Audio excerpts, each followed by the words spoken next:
আসসালামু আলাইকুম। চলে এসেছি প্রতিদিনকার মতো একটা ভিডিও নিয়ে। আজকে আমরা রান্না করব। আজকে আমরা বানাবো। কি বানাবো? ভর্তা।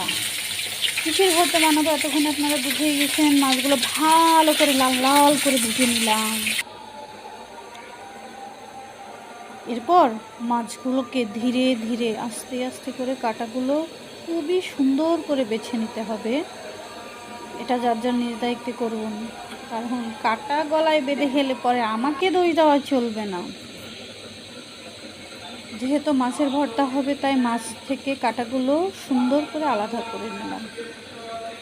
এই হয়ে গেল আমার মাছ রেডি। এবার ঝুরু করে পেঁয়াজ কুচি করে নিব, ঝুরু ঝুরু করে ভালোভাবে ঝাল টেলে নেব।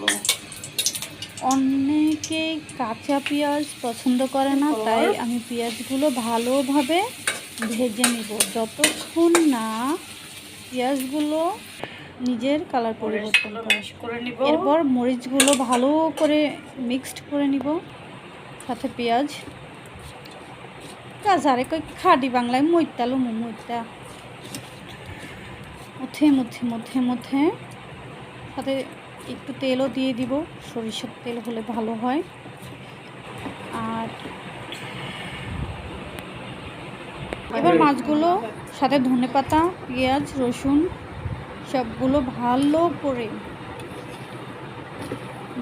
মাখতে হবে। সুন্দর করে মাখামাখি করতে হবে যতক্ষণ না মাছটা একদম সুন্দর গোলাকৃতির হয়। আর মাছের স্বাদ বৃদ্ধি করার জন্য অবশ্যই এর ভিতর একটু লেবু রস ছিটিয়ে দিবেন।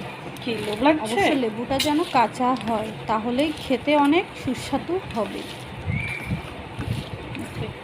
দেখতেই পাচ্ছেন আমার মাছের ভর্তা অলরেডি রেডি হয়ে গেছে। তো আর কি, বাই। আমার চ্যানেলটা সাবস্ক্রাইব করবেন। Tata, good night.